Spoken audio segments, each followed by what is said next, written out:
ცხოვრების 12 წესი. ქაოსის ანტიდოტი. წესი მეოთხე. თქვენს პროგრესს სხვისას ნუ შეადარებთ.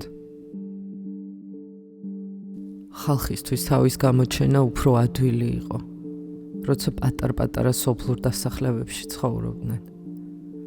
ვიღაცა შეიძლება გამოსაშვების აღამოს დედოფალი, სხვა მართლწერის ჩემპიონი, მათემატიკის გენიოსი, ან კალათბურთის ვარსკვლავი გამხდარიყო.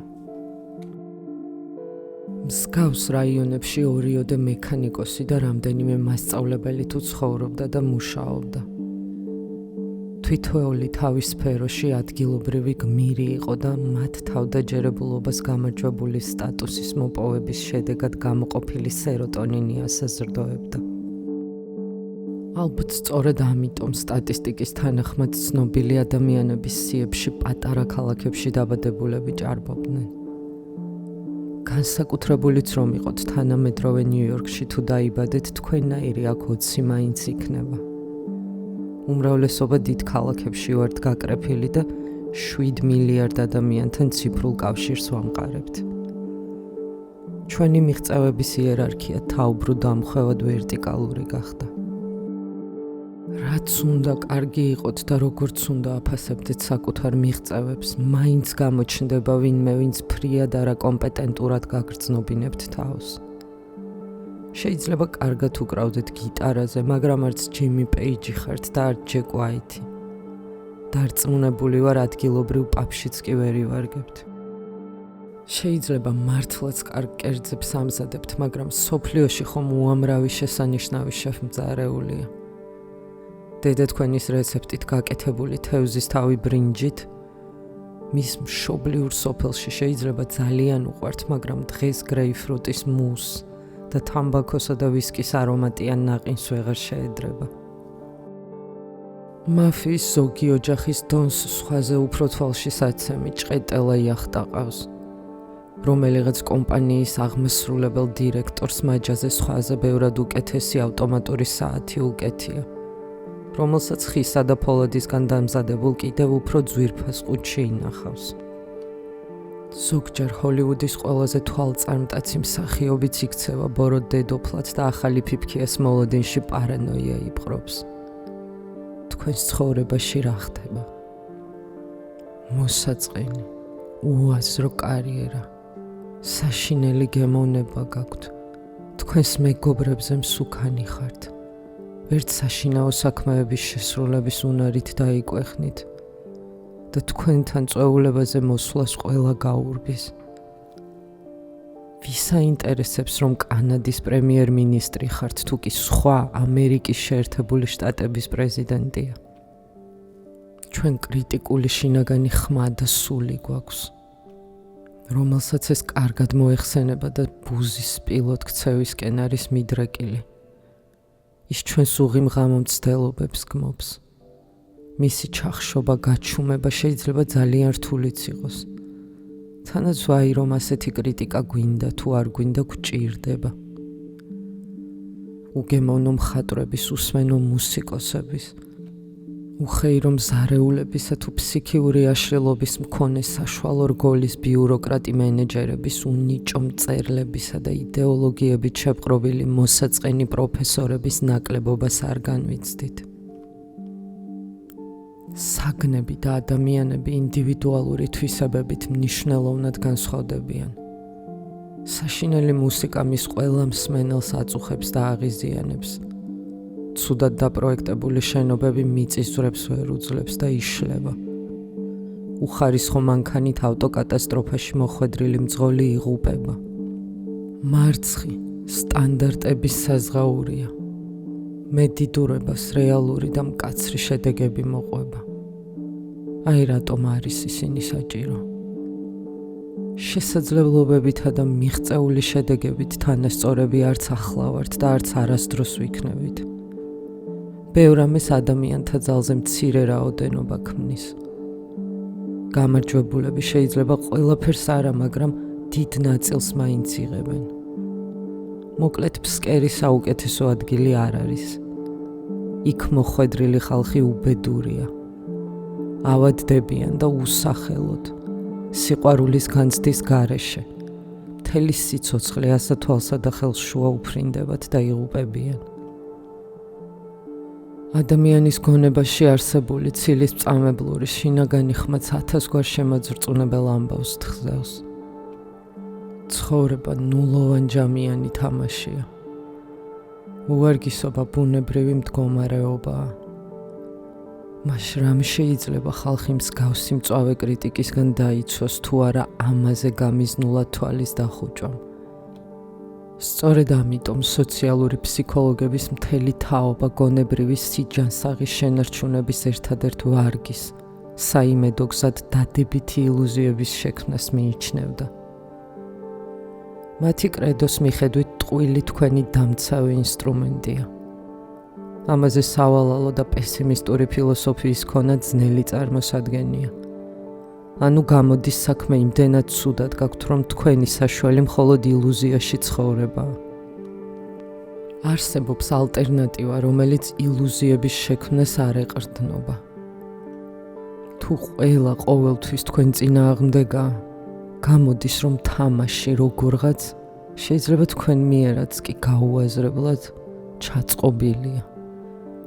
და თუ თქვენი შინაგანი ხმა, თქვენი მისწრაფებების, ცხოვრების, ღირებულებას ან საერთოდაც სიცოცხლის ფასეულობას ეჭვქვეშ აყენებს, იქნებ დროა, მისი ყურის გდება შეწყვიტოთ. თუ ეს კრიტიკული შინაგანი ხმა, რადით წარმატებასაც უნდა მიაღწიოთ, ყველაფერზე ერთსა და იმავეს ამბობს, როგორ შეგიძლიათ მას ენდოთ? შეიძლება მისი კომენტარები ცარიელი ლაყბობაა და მათში არავითარი სიბრძნე არდევს. შენზე უკეთესი ყოველთვის იარსებებს. ეს ნიჰილისტური კლიშეა და სხვა არაფერი. ისევე როგორც ფრაზა. მილიონი წლის შემდეგ ამას რა მნიშვნელობა ექნება? მსგავს განცხადებებზე სწორი პასუხი ნამდვილად არაა.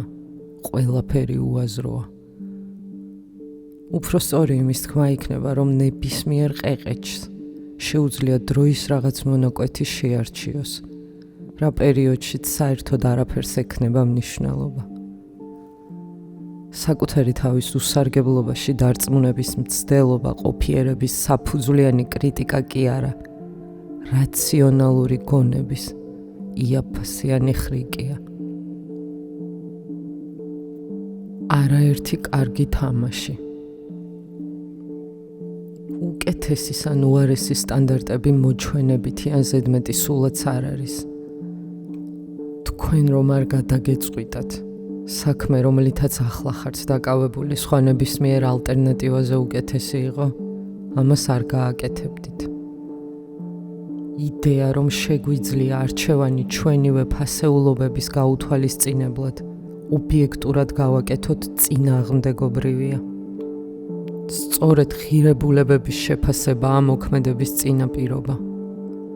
ამასთან ნებისმიერ აქტივობას მისი შესრულება შეუსრულებლობის საკუთარივე შიდა სტანდარტები აქვს. თუ კი საერთოდ შესაძლებელია რაღაცა გავაკეთოთ, ეს უკეთესად ან უარესად შეგვიძლია შევასრულოთ. ყველაფერი ხომ თამაშია, რომელსაც გარკვეული და ღირებული დასასრული აქვს, რომლის მიღწევაც მეტნაკლებად ეფექტურად და ელეგანტურად შეიძლება. ნებისმიერ თამაშში გაქვთ გამარჯვების ან დამარცხების შანსი. ხარისხში სხვაობა ყველგან არსებობს. მეტსაც გეტყვით. უკეთესი და უარესი რომ არ არსებულიყო, საერთოდ არაფრის კეთებას არ ექნებოდა აზრი. არც არაფერს ექნებოდა ღირებულება და შესაბამისად მნიშვნელობა. მაინც რატომ უნდა შეიწუხოთ თავი, თუ კი თქვენი მხრიდან ძალისხმევის ჩადებით არაფერი გაუმჯობესდება. თვით მნიშვნელობის არსებობა მოითხოვს უკეთეს და უარეს შორის განსხვავების არსებობას. და მაშინ როგორ შეგვიძლია კრიტიკული თვითშეგნების ხმის ჩახშობა? რა ხარვეზები აქვს ამ ერთი შეხედვით უნაკლო ლოგიკას? მოდი ყველაზე კონტრასტული შავ-თეთრი ტერმინების, თვით წარმატებისა და წარუმატებლობის განხილვით დავიწყოთ.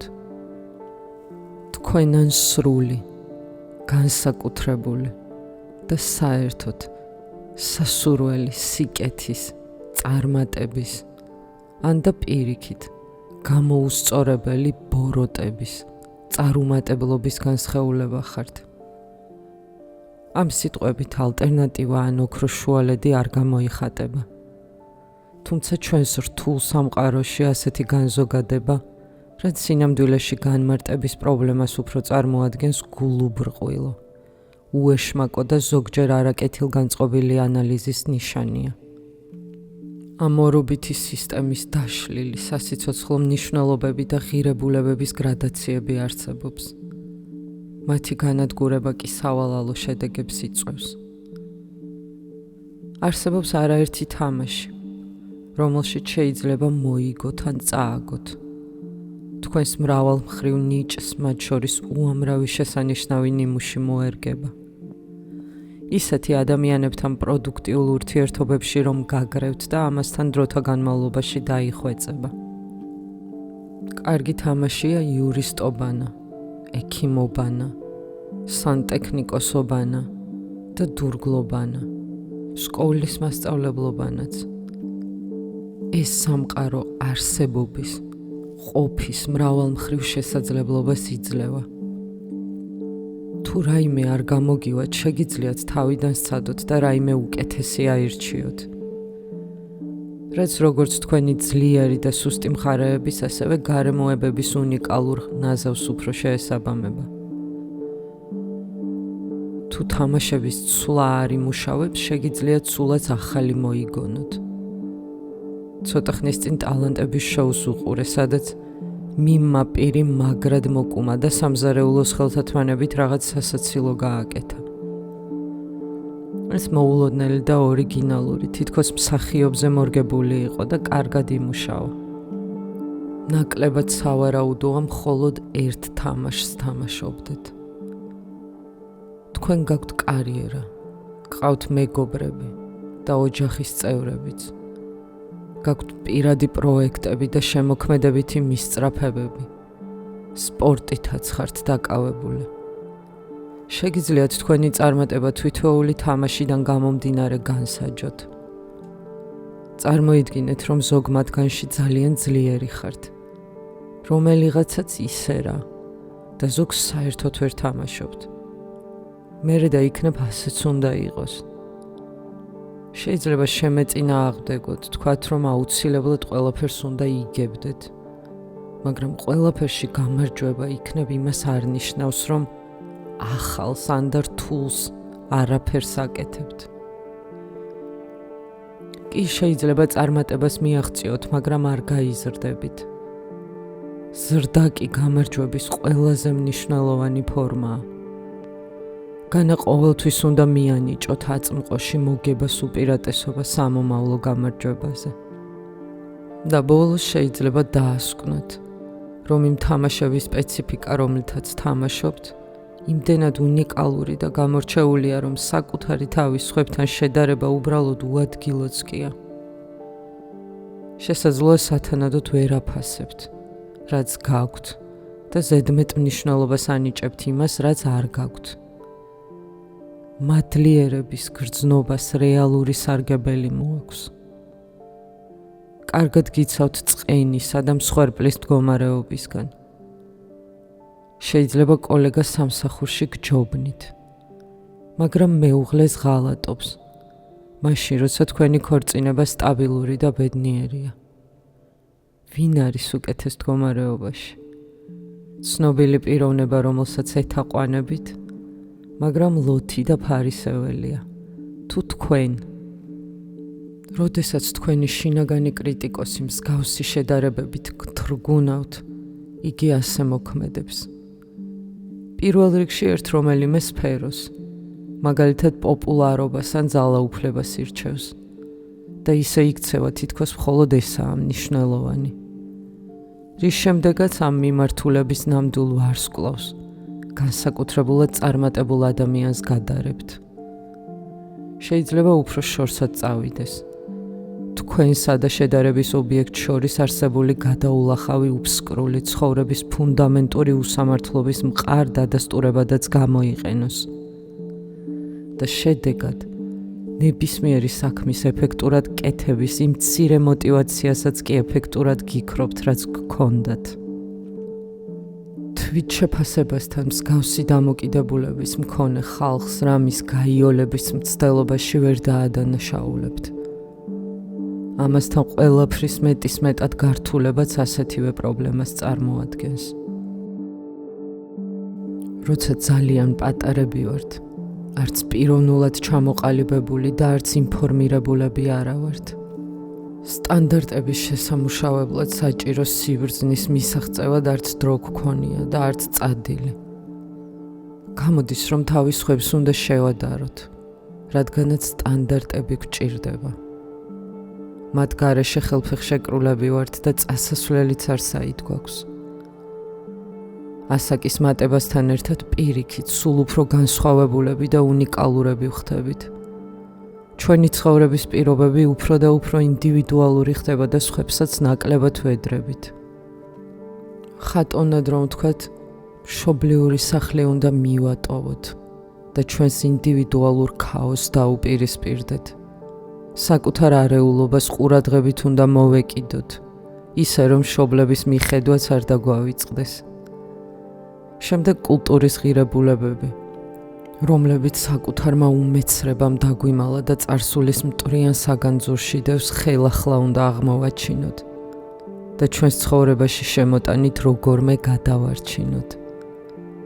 ეს აძლევს ცხოვრებას სისავსეს და არსებობას, მნიშვნელობას. ვინ ხართ? შეიძლება ფიქრობთ, რომ იცით, ან იქნებ სულაც არ იცნობთ საკუთარ თავს. მაგალითად საკუთარი თავის არც ბატონ პატრონი ხართ და არც მონა. თქვენს თავს ადვილად ვერ ეტყვით რა უნდა გააკეთოთ და ვერც მოსთხოვთ დაგემორჩილოთ. ბევრად იოლია ცოლს, ქმარს, ან შვილს დაავალოთ რაიმე და მათ სთხოვოთ რომ დაგიჯერონ. რაღაც დაგაინტერესებთ, რაღაცის მიმართ კი გულგრილი დარჩებით. ინტერესის გაღვივება შეიძლება, თუმცა ყველაფერს აქვს საზღვარი. ზოგი აქტივობა ყოველთვის ჩაგითრევთ, სხვები არა. თქვენ გაქვთ ხასიათი, რომელსაც შეგიძლიათ ტირანის როლი შეასრულებინოთ, მაგრამ ბოლოს მაინც აუჯანყდებით. როგორ შეიძლება თავს მუშაობა აიძულოთ და ამასთან შრომის სურვილიც არ დაკარგოთ. მაინც რამდენს შესწირავთ თქვენს პარტნიორს, სანამ გულუხვობას სიძულვილის გრძნობა შეცვლის. რა გიყვართ მთელი გულით? რა გსურთ რეალურად? სანამ საკუთარი ღირებულებების სტანდარტებს ჩამოაყალიბებდეთ, თავს გვერდიდან უნდა შეხედოთ და შემდეგ კარგად გაიცნოთ. რა მიგაჩნიათ ფასეულად ან სასიამოვნოდ? რამდენი დასვენება, გართობა და ჯილდოს მიღება გჭირდებათ იმისთვის, რომ თავი სასაპალნე ცხოველად არ იგრძნოთ? როგორ უნდა მოეპყროთ საკუთარ თავს, რომ დაუმორჩილებელი არ გახდეთ, წინ დაუხედავად არ მოიქცეთ და თვითგანადგურებას არ მიჰყოთ ხელი? შეგიძლიათ თქვენს თავს ყოველდღიური საქმეების კეთება როგორღაც აიძულოთ და შინ დაბრუნებულმა გამწარებულმა ძაღლს ამოჰკრათ პანღური. შეგიძლიათ უყუროთ როგორ გეცლებათ ხელიდან ძვირფასი დრო, როგორ მიქრის დღეები, ან თავში რაღაც ინტერესის გაღვივება ისწავლოთ და პროდუქტიული საქმიანობით დაკავდეთ. ეკითხებით თავს რა გინდათ? სამართლიანად წარმართავთ მოლაპარაკებებს? თუ თქვენივე მონა და ტირანი ერთდროულად ხართ? როცა თქვენი მშობლების, მეუღლისა თუ შვილების და მიუარყოფითად განეწყობით, რატომ ხდება ეს? რა შეიძლება ამ მიმართულებით გაკეთდეს? რა გინდათ და რა გჭირდებათ მიიღოთ თქვენი მეგობრებისა და ბიზნეს პარტნიორებისგან. ეს არ უდრის იმას, რაც უნდა გსურდეთ. არ გულისხმობ იმას, თუ რას მოითხოვენ სხვები თქვენგან, ან რა ვალდებულებები გაქვთ მათ წინაშე. თქვენივე თავის წინაშე მორალური ვალდებულებების ხასიათის განსაზღვრაზე მაქვს ლაპარაკი. აქ სიტყვა უნდას ვახსენებთ, რადგანაც სოციალური ვალდებულებების ქსელში ხართ გაბმული. დიახ, პასუხისმგებლობა ნამდვილად გაკისრიათ, მაგრამ ეს ხომ არ ნიშნავს, რომ ყოველთვის თვინიერი ფინიას როლი უნდა შეასრულოთ და მორჩილი უწყინარი დარჩეთ. ამას დიქტატორი თუ მოითხოვს თავისი მონებისგან. ნაცვლად ამისა გაბედეთ იყოთ სახიფათო და მუდამ დღეს სიმართლე ილაპარაკეთ. საკუთარი თავი ყოველთვის მკაფიოდ გამოხატეთ. ის მაინც გაიაზრეთ თუ რა გაამართლებდა თქვენს ცხოვრებას. თუ მაგალითად თქვენი პარტნიორის მიმართ გაჩენილ ბიწიერ და უთქმელ სურვილებს როგორღაც გამოხატავთ, ან და ანგარიშს მაინც გაუწევთ, მიხვდებით, რომ დღის შუქზე გამოტანილი ეს სურვილები არც თუ ისე ბნელი ყოფილა. შეიძლება დაასკვნათ, რომ უბრალოდ გეშინოდათ და ამგვარად ზნეობრივად მოქცევას ცდილობდით. იქნებ აღმოაჩინოთ, რომ რაღაც სასურველის მიღება ცდუნებისა და გზის აბნევისგან გიცავთ. ნუ თუ დარწმუნებული ხართ, რომ როდესაც თქვენი პარტნიორი უფრო ახლოს გაგიცნობთ და თქვენს ფარულ მხარეებს აღმოაჩენს, უკმაყოფილო დარჩება. სწორედ მკაფიო ხასიათის წყალობით არიან საბედისწერო ქალბატონები და ანტიგმირები, ასეთი მიმზიდველები. როგორ არის საჭირო, რომ გესაუბრონ? რა უნდა მიიღოთ სხვებისგან? მაინც რას ითმენთ? არის მოწონებასთან დაკავშირებით იკატუნებთ თავს მოვალეობის ან ვალდებულების გრძნობის გამო. წყინას ნუუგულებელყოფთ. მიუხედავად იმისა, რომ პათოლოგიური ემოციაა, გულწრფელია. ამ პარტავნობასა და ტყუილთან ერთად ის ბოროტი ტრიადის ნაწილია. ამ ჯოჯოხეთურ სამებაზე მეტი ზიანი ალბათ არაფერს მოაქვს.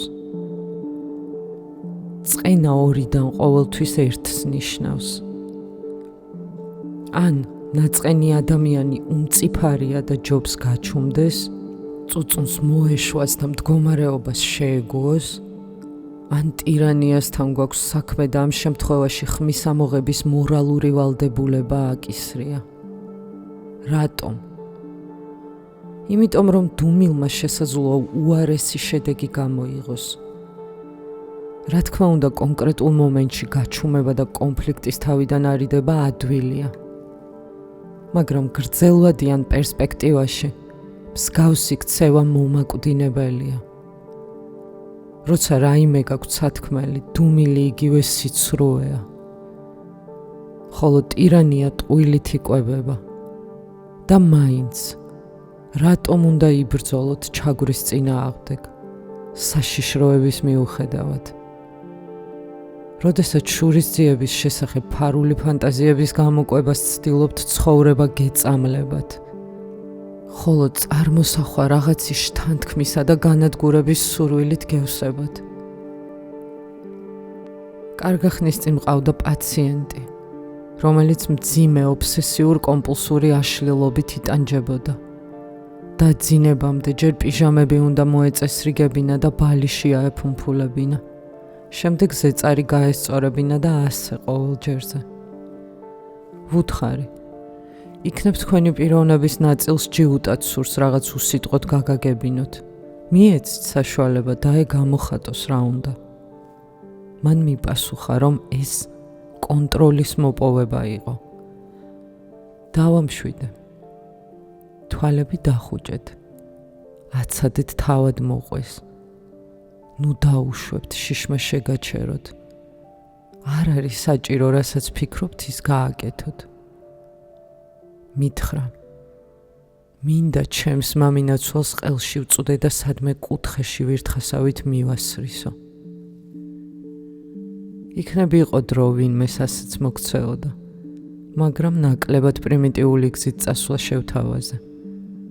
ღმერთმა უწყის სიმშვიდისკენ მიმავალ გზაზე ადამიანს ღიად, ნებაყოფლობით რა ომის გადატანა უწევს. თქვენ რა საკეთებთ კონფლიქტის თავიდან ასაცილებლად, რამდენადაც აუცილებელი უნდა იყოს მასში ჩაბმა. რასთან დაკავშირებით იტყუებით, როდესაც ფიქრობთ, რომ სიმართლის მოსმენა შეიძლება აუტანელი იყოს. რას მალავთ? ჩვილი მშობლებზე თითქმის ყველაფრით არის დამოკიდებული, რაც კი სჭირდება. წარმატებული შვილი დროებით მაინც მშობლებს ტოვებს და მეგობრებს იჩენს. ის ამ დროს თავის მცირე ნაწილს თმობს, მაგრამ სანაცვლოდ ბევრად მეტს იღებს. ქმედით უნარიანმა მოზარდმა ეს პროცესი ლოგიკურად უნდა დაასრულოს. მშობლები მიატოვოს და სხვებს დაემსგავსოს. ჯგუფს უნდა შეუერთდეს, რათა საკუთარი ბავშვური დამოუკიდებლობების გადალახვა შეძლოს. ამ ყველაფრის შემდეგ წარმატებულმა ზრდასრულმა პიროვნებამ საჭიროა ისწავლოს, თუ როგორ იყოს ყველასგან საკმარისად განსხვავებული. ფრთხილად იყავით, როდესაც საკუთარ თავს სხვებს ადარებთ. ზრდასრულ ასაკში დამოუკიდებელი პიროვნება ხართ და იქნებ ფინანსური, პირადი, ან ფსიქოლოგიური თუ სხვა საკუთარი განსაკუთრებული და კონკრეტული პრობლემები გაქვთ. ისინი თქვენივე არსებობის უფრო ფართო კონტექსტშია ჩანერგილი. თქვენი კარიერა ან და თანამდებობა, რაიმეში გემსახურებათ თუ არა თქვენი ცხოვრების სხვა უნიკალურ მხარეებთან ურთიერთქმედებს.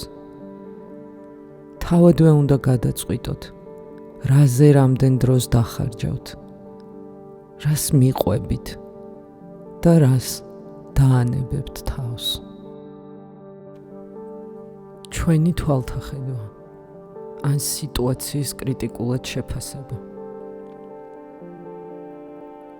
ჩვენი თვალები ყოველთვის გვანიშნებს, რას გვინდა მიუახლოვდეთ, ვიკივლოთ, ვეძიოთ ან რა გვინდა გვქონდეს. ამისათვის უნდა ვხედავდეთ, დანახვისთვის მიზანში ამოღება გვჭირდება. გამოდის რაღაცას ყოველთვის ვუმიზნებთ. ჩვენი გონება ნადირობისა და შემგროვებლობისთვის განკუთვნილი სხეულის პლატფორმაზე არის აგებული. ნადირობა მსხვერპლის მიზანში ამოღებას, თვალთვალსა და მასზე თავდასხმას. შეგროვება ობიექტების განსაზღვრასა და აღქმას მოიცავს. ქვებს, შუბებსა და ბუმერანგებს ვისვრით. კალათბურთის ბურთს კალათაში. შაიბას კარში ვაგდებთ და კერლინგის თამაშისას ქვის მომრგვალებული დისკოს ყინულის მოედანზე მოხაზული წრის შუაგულამდე გაცურებას ვცდილობთ. სამიზნეებს მშვილდებით ვუშენთ ისრებს, იარაღით ტყვიებს, ხოლო რაკეტით ყუმბარებს ვტყორცნით. ვისვრით შეურაცხყოფელ კომენტარებს, ასევე გეგმებსა და იდეებს. წარმატებას მიზანში მოხვედრისას ვაღწევთ. მარცხ ხდებით, ან ვცოდავთ, როცა ასე არ ხდება. აქ სიტყვა ცოდვა მიზნისთვის აცილებას ნიშნავს. სამიზნის გარეშე ორიენტირება არაფრით არ შეგვიძლია და ამ სამყაროში ეს მუდამ საჭიროა. ყოველთვის ისეა, რომ ერთდროულად ნაკლებად სასურველ აპუნქტში ვიმყოფებით და თან ბესკენ მივემართებით, რომელიც ჩვენი აშკარა თუ სხვადასხვა ფარული ფასეულობებიდან გამომდინარე რატომღაც უკეთესად მივიჩნიეთ. ჩვენ მარადიულად ვაწყდებით სამყაროს არასრულყოფილების მაგალითებს და შედეგად შექმნილი მდგომარეობის გამოსწორების დაუოკებელი წყურვილი გვიპყრობს. შეგვიძლია ამ ყველაფრის გაუმჯობესების ახალ-ახალი გზები და მეთოდები ვიპოვოთ, მაშინაც კი, როდესაც რაც საჭიროა ყველაფერი გვაქვს. დროებით დაკმაყოფილებულნიც კი ვინარჩუნებთ ცნობის მოყვარეობას. ისეთ ჩარჩოებში ვცხოვრობთ, რომ აწმყო მუდმივად უკმარისად და მომავალი უდაოდ უკეთესად განისაზღვრება. ასე რომ არ ვაზროვნებდეთ, საერთოდ არაფერს არ გავაკეთებდით. ვერაფერს ვერ დავინახავდით, რადგან რაიმეს შესამჩნევად კონცენტრაციაა საჭირო და ამისთვის 2-დან 1 რაღაც უნდა ავირჩიოთ, რაზეც შემდეგ უკვე მთელ ჩვენს ყურადღებას მივმართავთ. აშკარაა, რომ ხედავთ იმასაც კი, რაც არ არსებობს. შეგვიძლია წარმოვიდგინოთ, როგორ გავაუმჯობესოთ ყველაფერი, შევქმნათ ახალი, წარმოსახვითი სამყაროები, სადაც ისეთი პრობლემები იჩენს თავს, რომელთა შესახებ არც ვიცოდით, მაგრამ ახლა მათზე მუშაობისა და გადაჭრის შესაძლებლობა გვაქვს. მსგავსი მიდგომის უპირატესობა ხომ აშკარაა. შეგვიძლია ეს სამყარო ისე შევცვალოთ, რომ აწმყოს გაუსაძლისი მდგომარეობა მომავალში აღმოიფხრება. განჭვრეტის მსგავსი უნარისა და შემოქმედებითობის ქონის უარყოფითი მხარე ქრონიკული შფოთვა და მუდმივი დისკომფორტია. რადგანაც არსებულ მდგომარეობას ყოველთვის ვადარებთ იმას, თუ რა შეიძლება გვქონდეს, გეზს მუდამ მომავლისკენ უნდა ვიღებდეთ. თუ ჩვენი მისწრაფებები მეტისმეტად მაღალი, დაბალი ან და ქაოსური აღმოჩნდება, მარცხდებით და იმედგაცრუებულნი ვრჩებით მაშინაც, თუ სხვები ფიქრობენ, რომ კარგად ცხოვრობთ. როგორ შეგვიძლია გამოვიყენოთ ჩვენი უშრეტი ფანტაზია და მომავლის გაუმჯობესების უნარი საკუთარივე დღევანდელი, არასაკმარისად წარმატებული და ნაკლებად ღირებული ცხოვრების მუდმივი შერისხვის გარეშე. პირველი ნაბიჯი ალბათ გარკვეული სახის აღწერის შესრულებაა. მაინც ვინ ხართ? როცა სახლს ყიდულობთ და მასში საცხოვრებლად ემზადებით, პირველ რიგში ინსპექტორს ქირაობთ, რომ ყველა ფარული ხარვეზი აღწეროს, რეალური სურათი მოგაწოდოთ და მხოლოდ ის არ გიჩვენოთ, რისი დანახვაც თქვენ გსურთ. ცუდი ამბის სათქმელად ფულსაც კი უხდით, მაგრამ უნდა იცოდეთ, რა არის დაზიანებული. კოსმეტიკურ დეფექტთან გაქვთ საქმე თუ სისტემურ გაუმართავობასთან. ამის ცოდნა იმისთვის გჭირდებათ, რომ თუ წარმოდგენა არ გაქვთ, რა ხდება, ვერაფერს ვერ გამოასწორებთ. ასეა თქვენს შემთხვევაშიც. ინსპექტორი გჭირდებათ და ამ როლის შესრულება თუ კი სწორად მიმართავთ და მასთან თანამშრომლობას შეძლებთ, თქვენსავე შინაგან კრიტიკოსს შეუძლია. გარკვეული აღწერის გაკეთება თქვენს დაგეხმარებათ, მაგრამ ამისთვის თქვენს შინაგან ხმასთან, ინსპექტორთან ერთად საკუთარ ფსიქოლოგიურ სახლში უნდა გაიაროთ და მის სათქმელს ყურადღებით მოусმინოთ. იქნებ ყველა ხელმარჯვეოსტატის საოცნებო პროექტი ხართ. როგორ დაიწყებთ თქვენი შინაგანი კრიტიკოსის ვრცელი, შეურაცხმყოფელი ჩამონათვალის, ხილვის შემდგომ საკუთარი ნაკლოვანებების მორალურად განადგურების გარეშე გამოსწორებას? მოდი მინიშნებას მოგცემთ. მომავალი წარსულს გავს, მაგრამ მათ შორის ერთი მთავარი განსხვავებაა. წარსულს ვეღარ შეცვლით. აი მომავალი კი შეიძლება უკეთესი გახადოთ, რაც ყოველდღიურად მინიმალური ძალისხმევის ჩადებით მიიღწევა. აწმყო ყოველთვის არასრულყოფილია, მაგრამ საით მიემართებით, ის ბევრად უფრო მნიშვნელოვანია, ვიდრე საიდან იწყებთ სვლას. იქნებ ბედნიერება პროცესში უნდა ვეძიოთ და არა შედეგის მიღწევისას მიღებული კმაყოფილების წარმავალ გრძნობაში. ბედნიერების განცდის დიდი ნაწილი იმედის არსებობაა, განურჩევლად იმისა, თუ რამდენად ღრმა უფსკრულშია იგი ჩასახული. თუ კი თქვენს შინაგან კრიტიკოსს სათანადოდ მოეპყრობით და სწორად მოუხმობთ, მას შეუძლია უკმაყოფილების გამოთქმის გარეშე, ნებაყოფლობით, სიამოვნებითაც გიკარნახოთ, მაინც რისი მოწესრიგება შეგიძლიათ. ჰკითხეთ თქვენს თავს, გაქვთ თუ არა ცხოვრებაში რაიმე პრობლემა, რომლის მოგვარებაც შეგიძლიათ და ხართ თუ არა ამისთვის მზად? გააკეთებთ თუ არა რომელიმე დავალებას, რაც თავის არსებობას მოკრძალებით გახსენებთ? შეგიძლიათ ეს ახლავე მოიმოქმედოთ? წარმოიდგინეთ, რომ საკუთარ თავთან მოლაპარაკება გაქვთ გასამართავი და ვითომ ზარმაცი, გრძნობიარე, მუდამ ყველაფრით უკმაყოფილო, რთულად გასაგები ადამიანი ხართ. ამ დამოკიდებულებით თქვენი ადგილიდან დაძვრა იოლის სულაც არ იქნება. შეიძლება ცოტაოდენი მომხიბლელობის გამოყენება დაგჭირდეთ და კეკლუცობას მიმართოთ. მომიტევეთ, უთხარით საკუთარ თავს ყოველგვარი ირონიის და სარკაზმის გარეშე. ვცდილობ, უაზრო ტანჯვა შევიმსუბუქო და ხომ ვერ დამეხმარებით. დამცინავი ტონიც გვერდზე გადადეთ და განაგრძეთ. იქნებ გსურთ ამ საქმეში თქვენი წვლილი შეიტანოთ.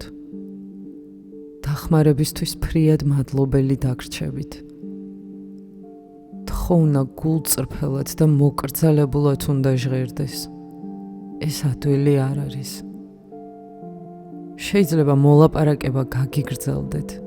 ეს თქვენს ფსიქიკურ მდგომარეობაზეა დამოკიდებული. იქნებ საკუთარ თავს არენდობით და ფიქრობთ, რომ თუ რაიმეს თხოვთ და შეუსრულებთ, დაუყოვნებლივ მოგინდებათ მეტის მიღება. თვითგვემას მიეცემით და თავს გაუნაწყენდებით.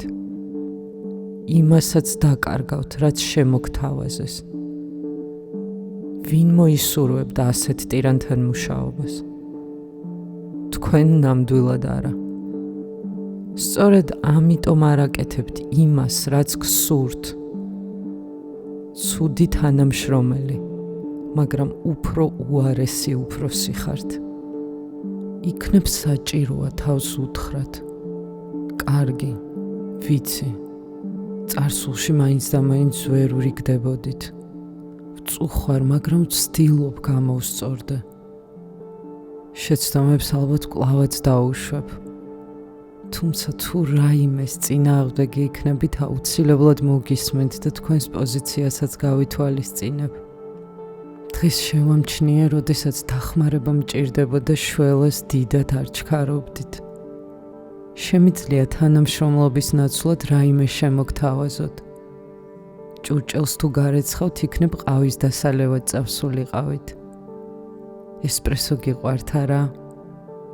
ორმაგს ხომ არ მიირთმევთ? ან იქნებ სულ სხვა რამე გსურთ? ამ დროს თავს კარგად მოусმინეთ. შეიძლება თქვენი შინაგანი, დიდი ხნის დაკარგული ბავშვის ხმაც კი გაიგონოთ. ნუ თუ მართლა, ნამდვილად გინდათ ჩემთვის რაღაც კარგი გააკეთოთ. არ მეხუმრებით? აქ სიფრთხილის გამოჩენა გმართებთ. ეს შესაძლოა იმ ადამიანის ხმა იყოს, ვისაც ერთხელ რძემ დასწვა პირი და ახლა წყალსაც სულს უბერავს. ამიტომ რაც შეიძლება ფრთხილად უნდა მიმართოთ. კი, შეიძლება ყველაფერი კარგად არ გამომდის და საუკეთესო კომპანიონიც არ ვარ, მაგრამ გპირდებით, რომ თქვენთვის რაღაც კარგს აუცილებლად გავაკეთებ. ცოტაოდენი სიკეთის გამოჩენა და სწორად შერჩეული ჯილდო შორს წაგიყვანთ. ამის შემდეგ შეგიძლიათ საკუთარ თავს ხელი ჩაჰკიდოთ და იმ დაწყევლილი ჭურჭლის გასარეცხად წაიყვანოთ. აბაზანის გახეხვაზე აღარც იფიქროთ. დაპირებული ყავა იქნება, ფილმი თუ ლუდი არაფრით დაივიწყოთ. თორემ თქვენი ამ მივიწყებული ნაწილის უბსკრულიდან ამოთრევა კიდევ უფრო რთული გახდება. შეგიძლიათ თქვენს თავს ჰკითხოთ. რა უნდა უთხრა ჩემს მეგობარს, ძმას, უფროსს ან დამხმარეს ისეთი, რომ ხვალ ჩვენი ურთიერთობა ცოტათი მაინც გაუმჯობესდეს.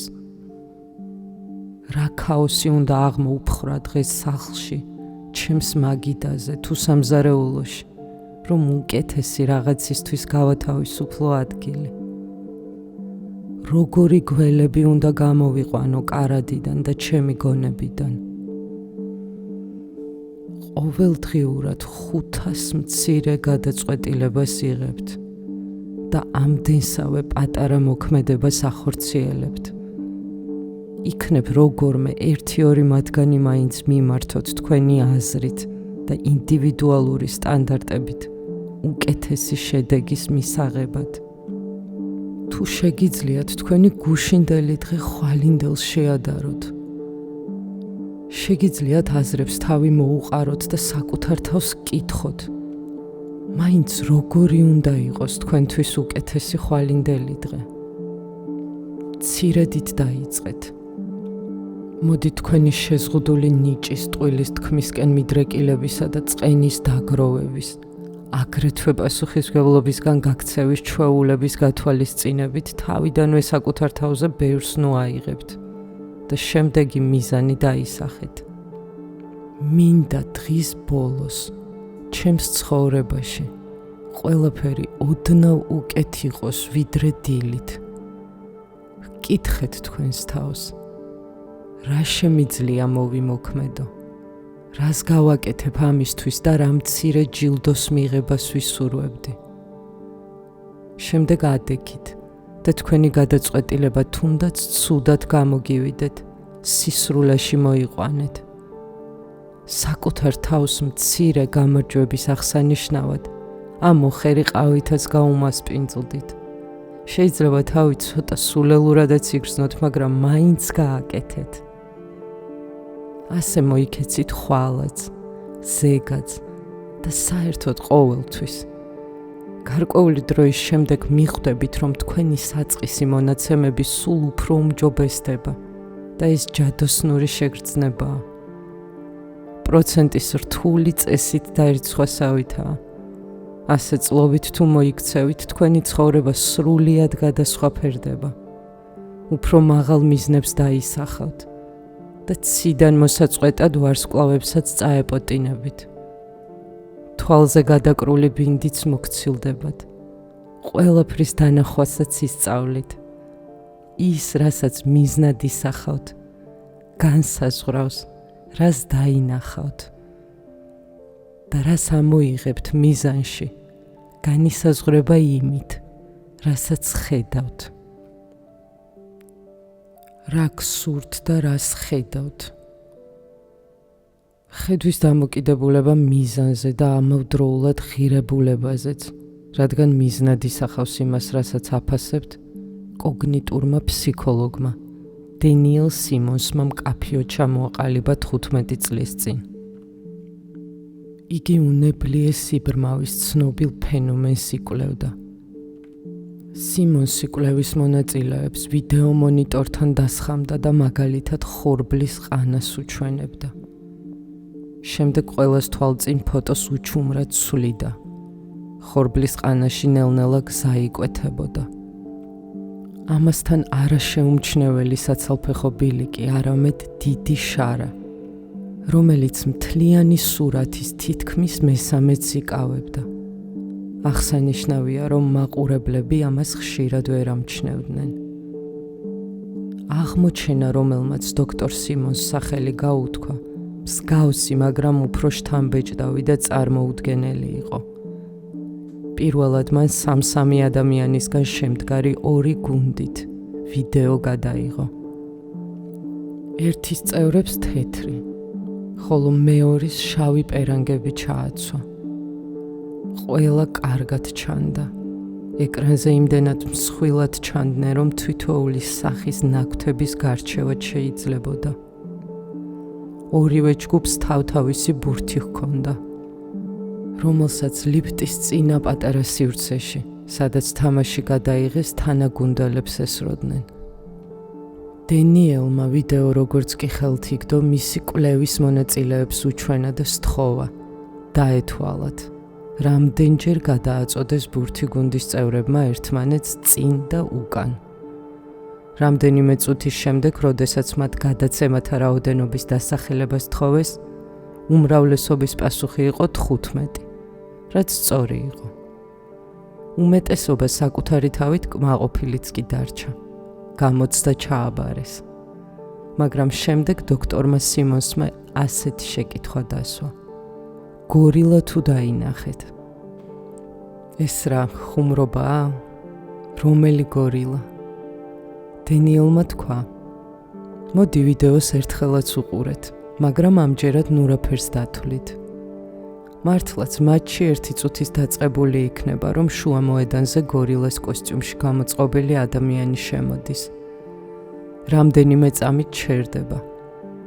გორილას მსგავსი ჩვეული მოძრაობით მკერდზე ხელებს იცემს და მიუხედავად იმისა, რომ ეს ყველაფერი ეკრანის შუაგულში თვალნათლივ ხდება, ვიდეოს პირველად ნახვისას კვლევის ობიექტებიდან ყოველ მეორეს გამორჩა.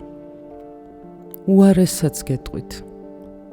დოქტორმა სიმონსმა კვლევა გაიმეორა. ამჯერად მონაწილეებს მომხმარებელი და დახს მიღმა მდგარი მომსახურე პერსონალი უჩვენა. მოლარე რაღაცის ასაღებად იხრება.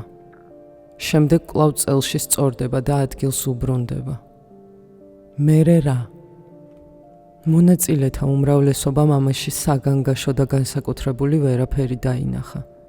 მაგრამ საქმე ისაა, რომ უკან სულ სხვა ადამიანი დგება. შეუძლებელია. ალბათ იფიქრებთ, შევამჩნევდი. დიახაც, რომ შესაძლებელია.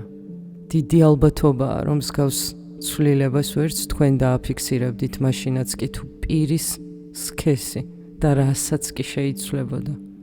თქვენც ბრმა ხართ. ეს ნაწილობრივ იმიტომ ხდება, რომ ხედვა ნევროლოგიურად და ამასთან ერთად ფსიქოფიზიოლოგიურად ძვირფასია. თვალის ბადურის უმცირესი ნაწილი უკავია ფოსოს, რომელიც მისი ცენტრალური, მაღალი გარჩევადობის მქონე მდგენელია და ისეთი რამისთვის გამოიყენება, როგორიც მაგალითად სახის იდენტიფიკაციაა. მის თვითოულ იშვიათ უჯრედს თავის ტვინის ვიზუალურ ქერქში მხედველობის რთული, მრავალსაფეხურიანი პროცესის. პირველი ეტაპის სამართავად 10,000, ხოლო მათგან თვითოულს ცალ-ცალკე შემდეგ ეტაპზე გადასასვლელად 10,000 უჯრედი მაინც სჭირდება. ადამიანის თვალის მთლიანი ბადურა რომ ფოსო ყოფილიყო, ტვინის დასატევად ალბათ დაბალბიუჯეტიან კომერციულ ფილმებში ნანახი უცხო პლანეტელების ხელა თავის ქალად აღჭირდებოდა. ამიტომ, როდესაც რამეს უყურებთ, ვცდილობთ მიღებული ინფორმაცია როგორღაც დავახარისხოთ. ჩვენი მხედველობის უდიდესი ნაწილი პერიფერიული და დაბალი რეზოლუციისაა. ფოსოს ვუფრთხილდებით იმისთვის ვინახავთ, რაც მნიშვნელოვანია. და თვალის მაღალი გარჩევადობის მქონე ამ ნაწილს მხოლოდ კონკრეტული რაღაცისკენ თუ მივმართავთ, რასაც მიზანში ვიღებთ. ყველაფერი დანარჩენი შეუმჩნევლად უკანა ფონზე გადაგვაქვს. თუ რამე, რასაც ყურადღებას არ აქცევთ, მოულოდნელად თქვენს იმ საქმიანობაში ჩაყობს თავის დიდ მახინჯ ცხვირს, რაზედაც ყურადღება გაქვთ გამახვილებული, ამას დაინახავთ. წინააღმდეგ შემთხვევაში თქვენთვის უბრალოდ არც იარსებებს. ბურთი, რომელზეც სიმონსის კვლევის მონაწილეები იყვნენ კონცენტრირებულნი, არც გორილას და არც მოთამაშეებს არ დაუფარავთ. რადგანაც გორილა რეალური, კარგად განსაზღვრული მიმდინარე ამოცანის შესრულებაში ხელს არ უშლიდათ.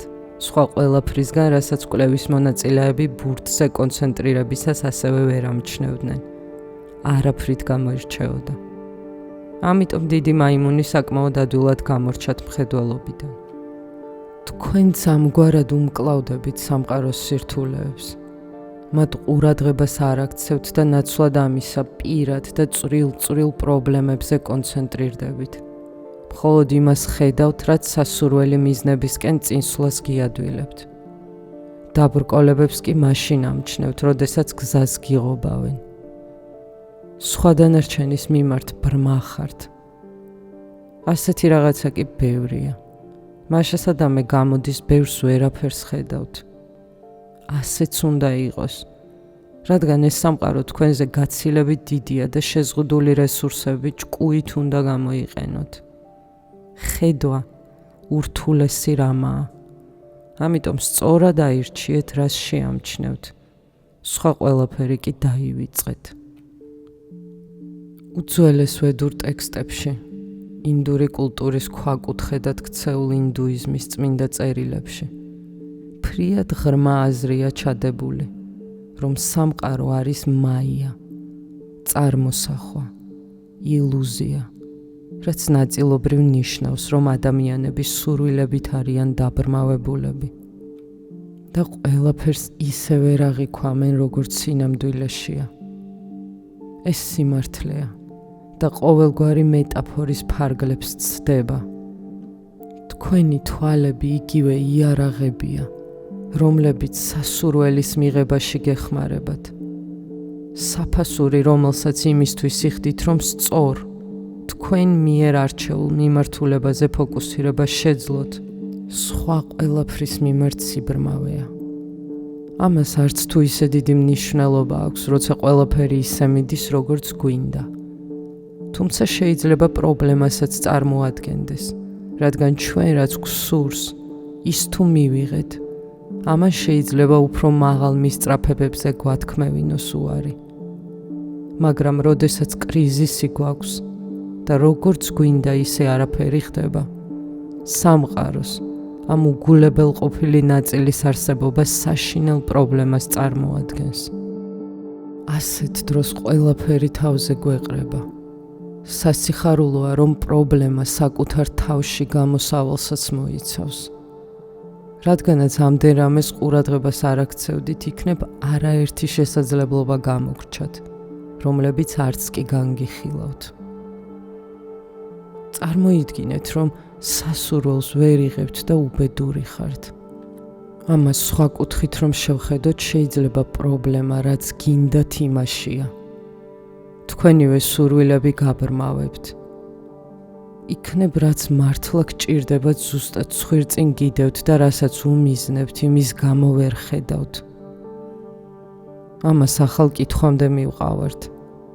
რა საფასური უნდა გადაიხადოთ თქვენ, ან თუნდაც სხვამ, სასურველის, ან საჭიროს მისაღებად. ასე მიუდექით.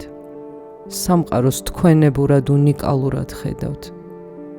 იმისთვის, რომ მხოლოდ რამდენიმე რაღაცაზე კონცენტრირდეთ, ხოლო ყველაფერი დანარჩენი უგულებელყოთ, ინსტრუმენტების მთელ ნაკრებს იყენებთ, რომელთა შეგროვებაზე ბევრი დრო გაქვთ დახარჯული.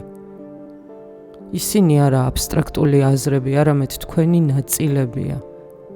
ამ სამყაროში მიმართულებას გაძლევთ და მათი გამოყენებაც ჩვევად გაქვთ ქცეული.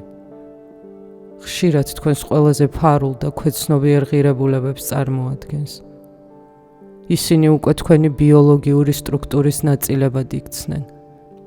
გაცოცხლდნენ და გაქრობა, გარდაქმნა ან სულაც სიკვდილი არ სურთ. მაგრამ ზოგიერთ ჟამმა უწია და დროა მათ ადგილას ახლები გაჩნდნენ. არა მარტო ამ მიზეზით, წინსვლისას რაღაცის მიტოვება საჭიროც კია.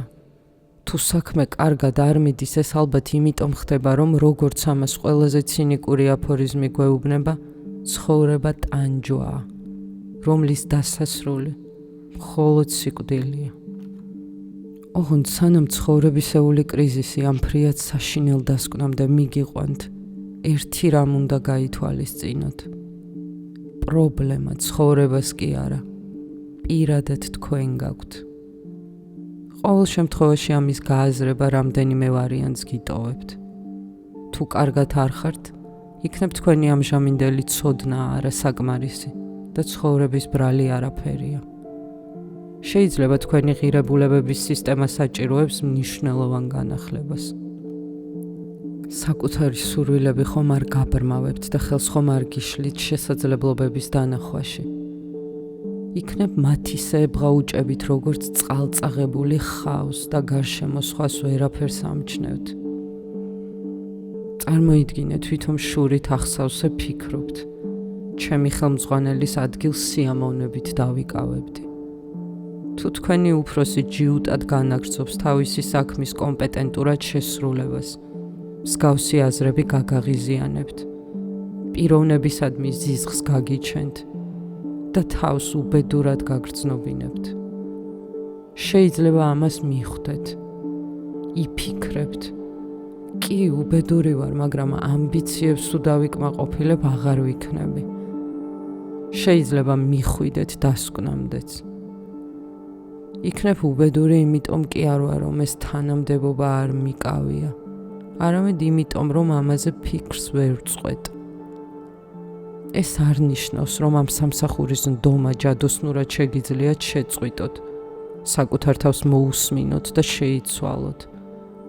ამას ასე ადვილად არ და ვერ გააკეთებთ.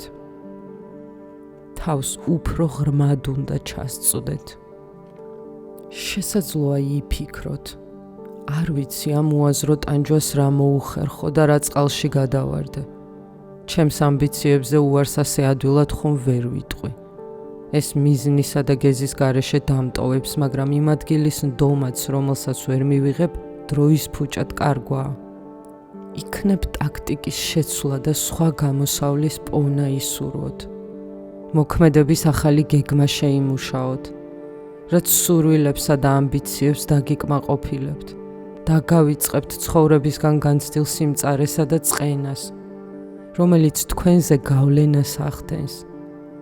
შეიძლება იფიქროთ, სხვა რამეს ვიზამ, ჩემი ცხოვრების გაუმჯობესებისთვის ყველა ძალღონეს ვიხმარ, რაც უნდა დამიჯდეს ყველაფერს გავაკეთებ და მოქმედებას ახლავე დავიწყებ. თუ აღმოვაჩენ, რომ ეს ჩემი ხელმძღვანელის ადგილის დაკავებას არ მოითხოვს, ამას მივიღებ და წინსვლას გავაგრძელებ. ახლა სულ სხვა ტერიტორიაზე ხარ გადასული. აქამდე რაც სწორი, სასურველი და ღირსეული მისწრაფება ჩანდა, ვიწრო და სპეციფიკური აღმოჩნდა. იქ ჩარჩით, კუთხეში მოემწყდიეთ და უბედური გახდით. ხელი ჩაიქნიეთ. საჭირო მსხვერპლის გაღებით თქვენივე წარსული ამბიციებით დაჩრდილული შესაძლებლობების სხვა ახალი სამყაროს კარს აღებთ, სადაც ბევრი რამ იმალება. მაინც როგორი იქნებოდა თქვენი ცხოვრება უკეთესი რომ ყოფილიყო. საერთოდ სიცოცხლე სახელდობრ რას ნიშნავს სიტყვა უკეთესი?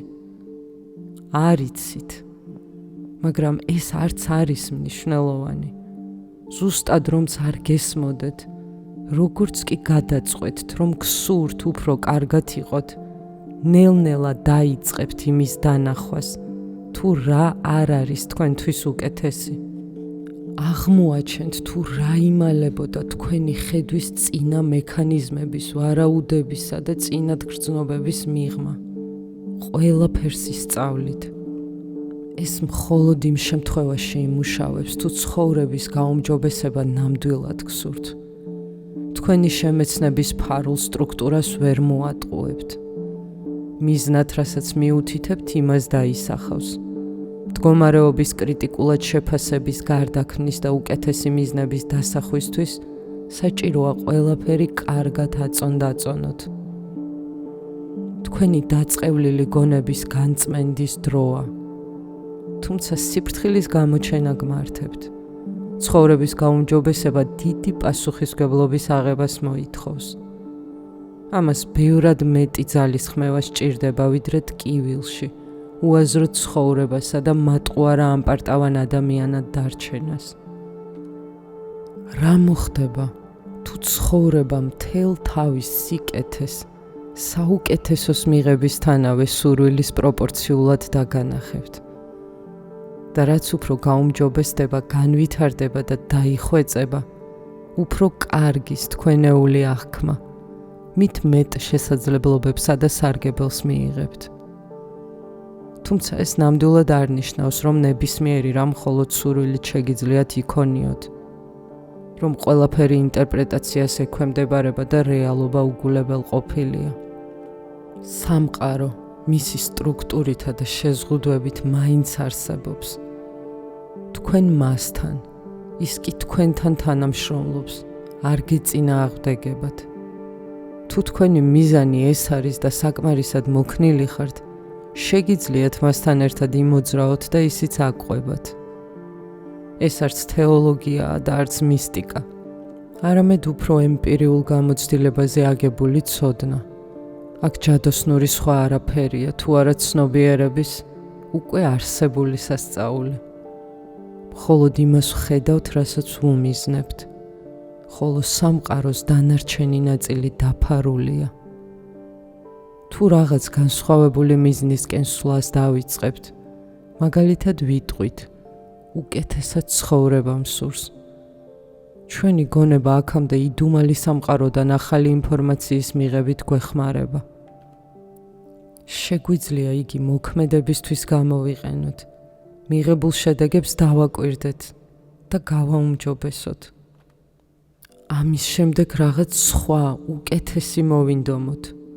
მაგალითად მინდა, რომ არა მხოლოდ ჩემი ცხოვრება, არამედ რაღაც სხვაც გაუმჯობესდეს. სულ უფრო უკეთეს რეალობაში ასე შევაბიჯებთ. რაზე შეიძლება ვკონცენტრირდეთ ასეთ ადგილას? რა შეიძლება დავინახოთ? ამას ასე შეხედეთ. იმაზე დაკვირვებით დაიწყეთ, რომ სურვილები და საჭიროებები ნამდვილად გვაქვს. ეს ადამიანის ბუნებაა. ჩვენ შიმშილის, მარტოობისა და წყურვილის, სექსუალური ლტოლვის, აგრესიის, აგრეთვე შიშისა და ტკივილის გამოცდილებას უზიარებთ ერთმანეთს. ეს არსებობის პრიმიტიული ნაწილები ყოფიერების აქსიომატური კომპონენტებია. ჩვენი პირველყოფილი სურვილების დალაგება უნდა შევძლოთ, რადგან ეს სამყარო რთული და ჯიუტად რეალურია. მომენტალურად ვერ მივიღებთ რაღაცას მხოლოდ იმიტომ, რომ ახლა სხვა ყველაფერთან ერთად ისიც გვინდა. ჩვენი სურვილები შესაძლოა სხვა ოცნებებთან, ადამიანებთან და თვით სამყაროსთანაც კი მოვიდეს წინააღმდეგობაში. ამგვარად ისინი უნდა გავიაზროთ, ჩამოვაყალიბოთ და პრიორიტეტების მიხედვით იერარქიულად დავალაგოთ, რაც მათ დახვეწს ერთმანეთთან, სხვათა წადილთან, სამყაროსთან ურთიერთქმედებას აიძულებს. ასე ხდება მათი გაკეთილშობილება, ჩვენი ღირებულებების მიხედვით ორგანიზება და შემდეგ ზნეობად ქცევა. ჩვენი ფასეულობები და მორალი ჩვენივე დახვეწილობის მაჩვენებელია. მორალის, ანუ სწორისა და არასწორის ფილოსოფიური სწავლება ეთიკაა. მსგავსი თეორიული პრინციპების ცოდნა უფრო სრულყოფილ არჩევანს გვაკეთებინებს. მასზე ძველი და ღრმა რელიგია. იგი არა მხოლოდ სუცსა და კარგს არჩევს, სიკეთესა და ბოროტებასაც ეხება, როგორც სწორისა და არასწორის არქეტიპებს. რელიგიის ინტერესის სფეროს უმაღლესი ფასეულობები წარმოადგენს. იგი არც მეცნიერებაა და არც ვინმეს ემპირიული გამოცდილება. იმ ადამიანებიდან, რომლებიც ბიბლიას წერდნენ და არედაქტირებდნენ, სწავლული არც ერთი არ ყოფილა.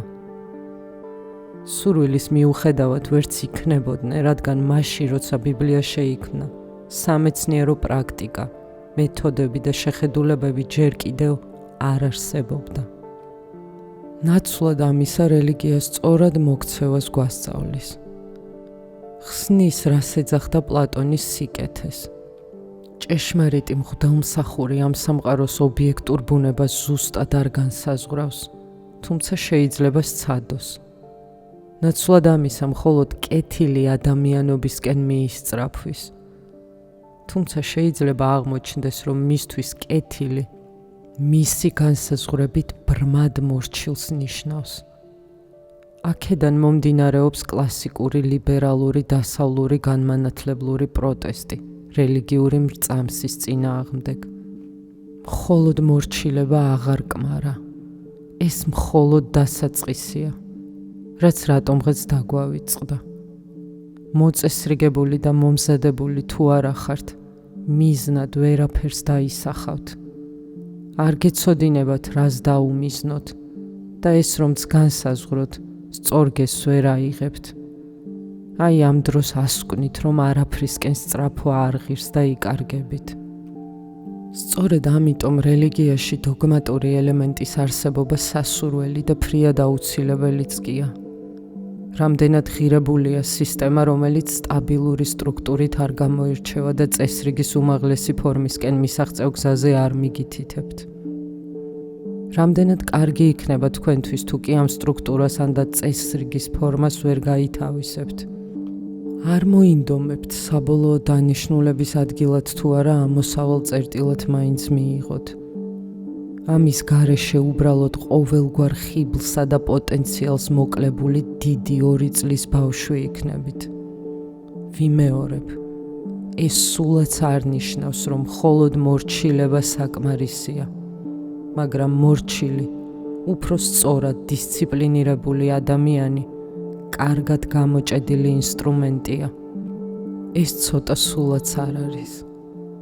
რა თქმა უნდა, დისციპლინის, დოგმის მიღმა ხედვაც უნდა არსებობდეს. იარაღსაც კი სჭირდება მიზანი. სწორედ ამიტომ ამბობს იესო თომას სახარებაში. მამა ჩემის სასუფეველი, ვრცელდება დედამიწაზე და ადამიანები ვერ ხედავენ მას. მას ნიშნავს თუ არა ეს იმას, რომ ყველაფერი, რასაც კი ვხედავთ, ჩვენს რელიგიურ რწმენაზეა დამოკიდებული. დიახ, ისიც კი, რასაც ვერ ვამჩნევთ. შეიძლება შემეწინააღმდეგოთ, მაგრამ მე ათეისტი ვარ. არ ხართ. თუ კი ამის გაანალიზება გსურთ, დოსტოევსკის დანაშაული და სასჯელი წაიკითხეთ. ალბათ საუკეთესო რომანია, რაც კი ოდესმე დაწერილა. ნაწარმოების მთავარი გმირი რასკოლნიკოვი გადაწყვეტს თავის ათეიზმს სერიოზულად მოეკიდოს და მისი აზრით სასიკეთო მკვლელობას განზრახ ჩაიდენს. შემდეგ კი ამის საზღაურს იხდის. ათეისტი თქვენი ქმედებებით კი არ ხართ, არამედ თქვენში ფარულად ჩანერგილი შეგნებული შეხედულებების, გამოხატვადი დამოკიდებულებებისა და ასევე ზედაპირული თვითშემეცნების ქვეშ არსებულ ყველაზე ღრმა რწმენა წარმოდგენებს. სწორედ რომ ისინი ასახავს და იმის გაგება სინამდვილეში რისი გჯერათ და არა რისიც ფიქრობთ რომ გჯერათ, მხოლოდ თქვენს მოქმედებებზე დაკვირვებით თუ შეგიძლიათ. მანამდე უბრალოდ არ გეცოდინებათ რისი გწამთ. მეტისმეტად რთულად ხართ მოწყობილი იმისთვის, რომ საკუთარ თავს გაუგოთ. თქვენს ღრმა რწმენა წარმოდგენებზე სულ მცირე ზედაპირული წარმოდგენა მაინც რომ შეიქმნათ. დაკვირვება, სწავლა, დაფიქრება, მსჯელობა და სხვებთან კომუნიკაციაა საჭირო. ყველაფერი, რასაც კი აფასებთ, პირადი კულტურული და ბიოლოგიური განვითარების წარმოუდგენლად ხანგრძლივი პროცესის შედეგია.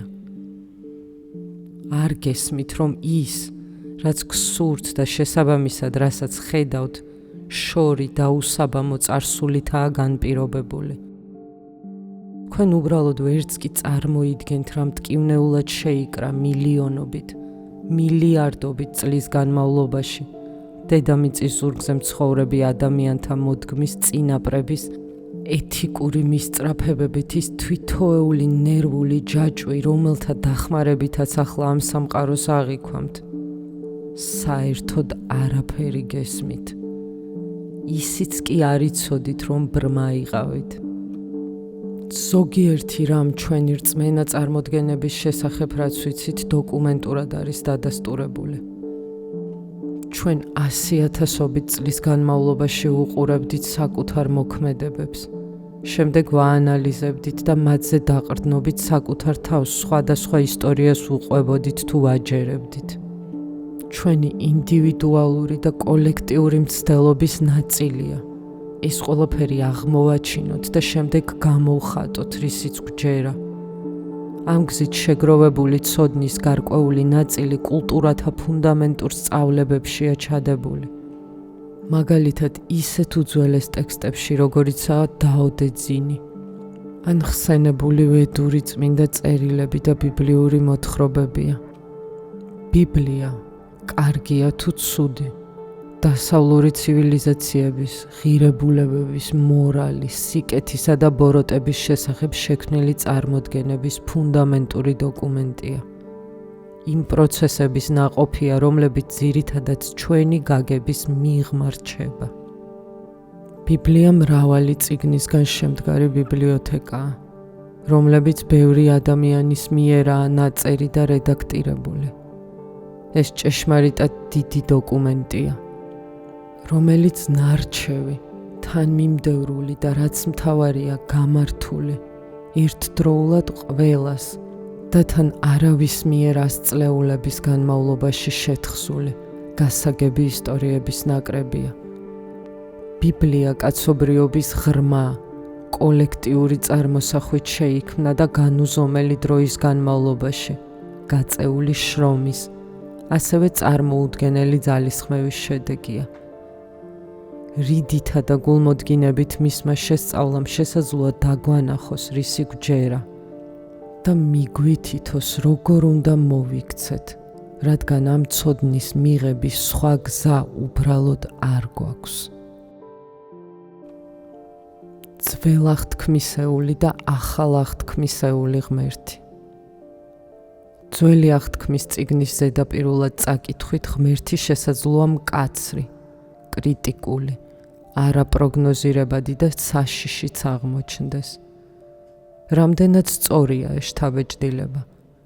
შესაძლოა იმ ქრისტიანი განმარტებლების გაზვიადებული იყოს თვითმიზნად ბიბლიის ძველ და ახალ ნაწილებს შორის განსხვავების მკვეთრად გამიჯნა რომ დაისახეს.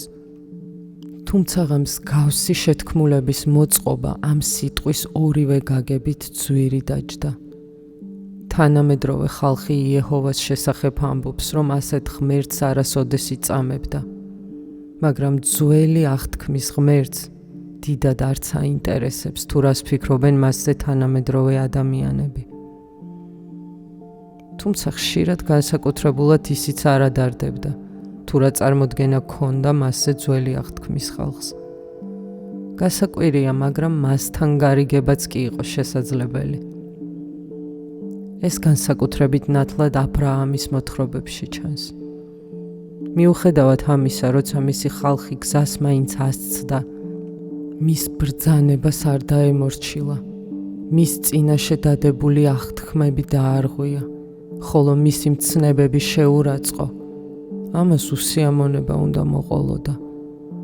თუ იმას არ გააკეთებდით, რასაც თქვენგან ძველი აღთქმის ღმერთი ითხოვდა, რაც უნდა ყოფილიყო ეს და მისგან დამალვას შეეცდებოდით, თქვენს შვილებს და შემდეგ მათ შვილებს დიდი განსაცდელი დაატყდებოდა თავს. ძველი აღთქმის ღმერთი რეალისტებმა შენიშნეს, ანდათ უგნებავთ შექმნეს.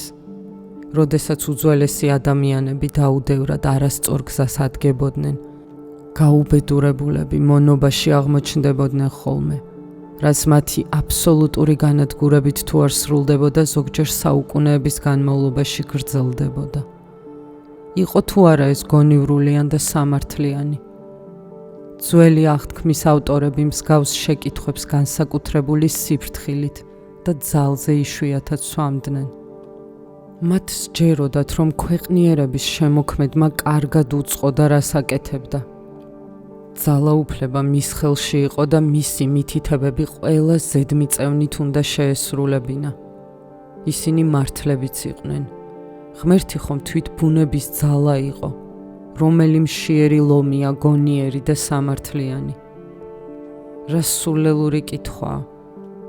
ძველი აღთქმის ებრაელებმა და მათმა წინაპრებმა კარგად იცოდნენ, რომ მასთან ხუმრობა ავის მომასწავებელი იყო, რადგან ნებისმიერი უკეთურობა, რასაც კი განრისხებული ღვთაება ამ ქვეყნად მოავლენდა, ფრიად რეალური გახლდათ.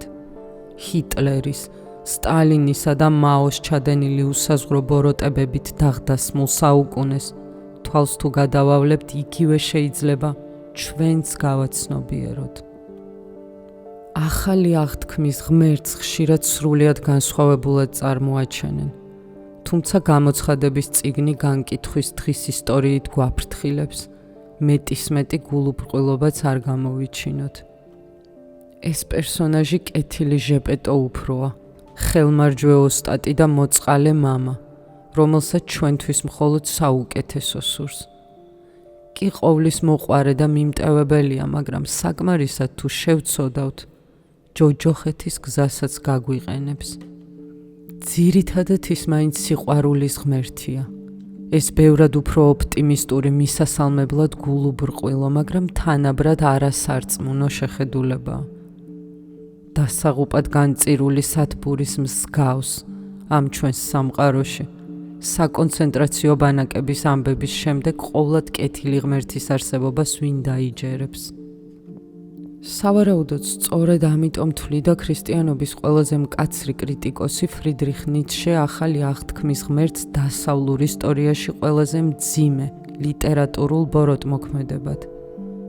წიგნში Beyond God and Evil ის წერს: ებრაულ ძველ აღთქმაში, კერძოდ ღვთის სამართლის წიგნში, ისეთი ბუმბერაზი ადამიანები, გრანდიოზული თემები და გამოსვლები გვხვდება, რომ ბერძნული და ინდური ლიტერატურა ამასთან რაღა მოსატანია.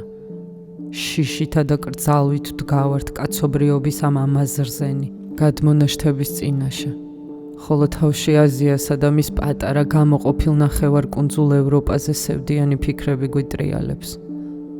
ახალი და ძველი აღთქმის როკოკოსავით ყველანაირი გემოვნების ერთ წიგნად ბიბლიად შეკვრა შესაძლოა უდიდესი სითავხედე და სულის წინაშე ჩადენილი ცოდვაა, რაც ლიტერატურულ ევროპას მის სინდისზე აწევს.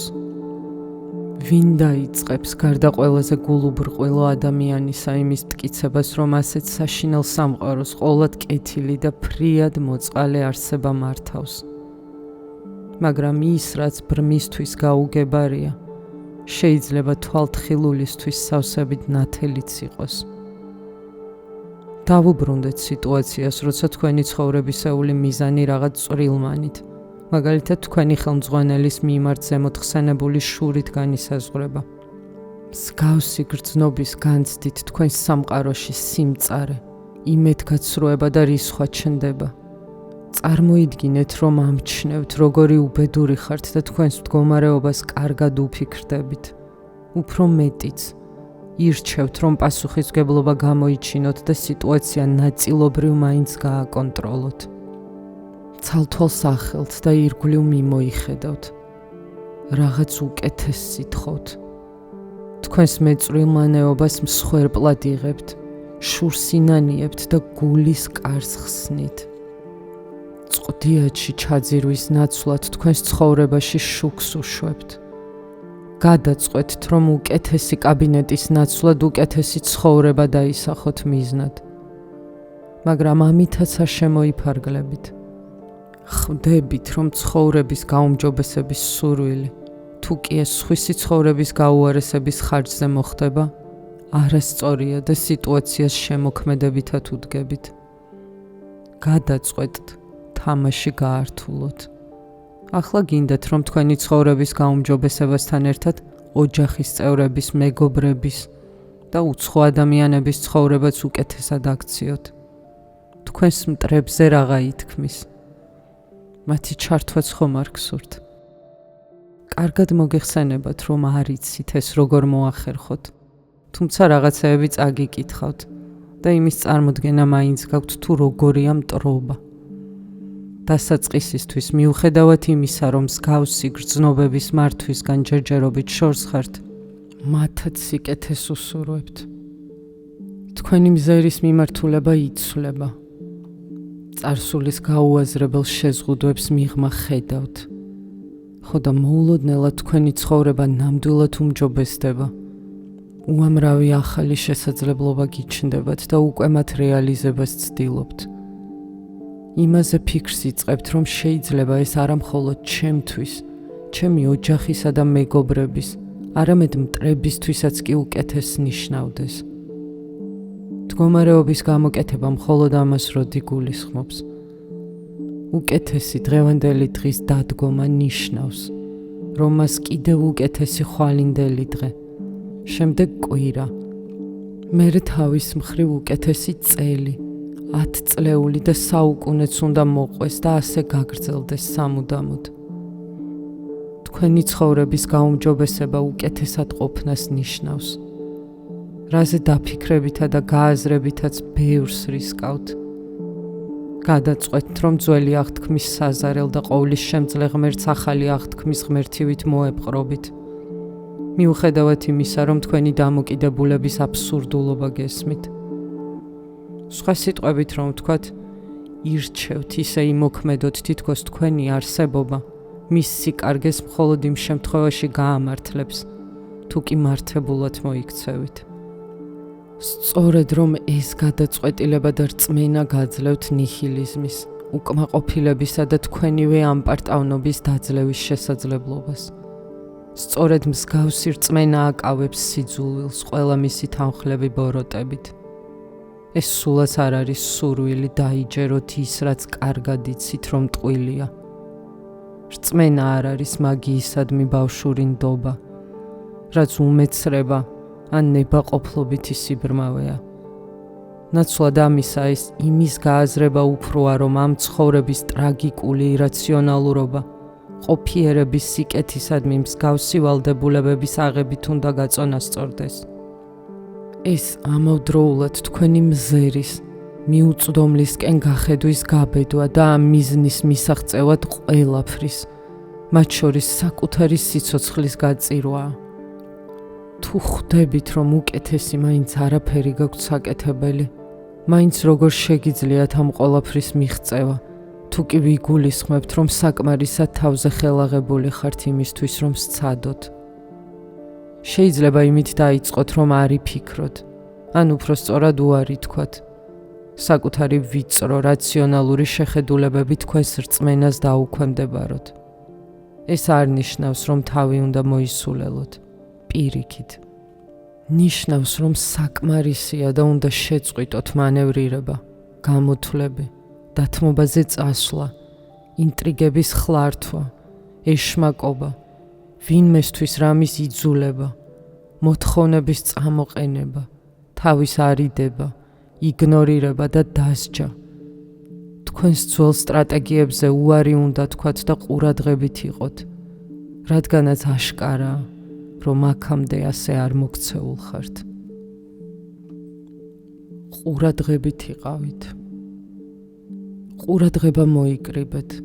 გაანალიზეთ თქვენი ფიზიკური და ასევე ფსიქოლოგიური გარემო. კარგად დააკვირდით, რა გაწუხებთ და მაინც რა არ გაძლევთ მოსვენებას. რისი მოწესრიგება შეგიძლიათ.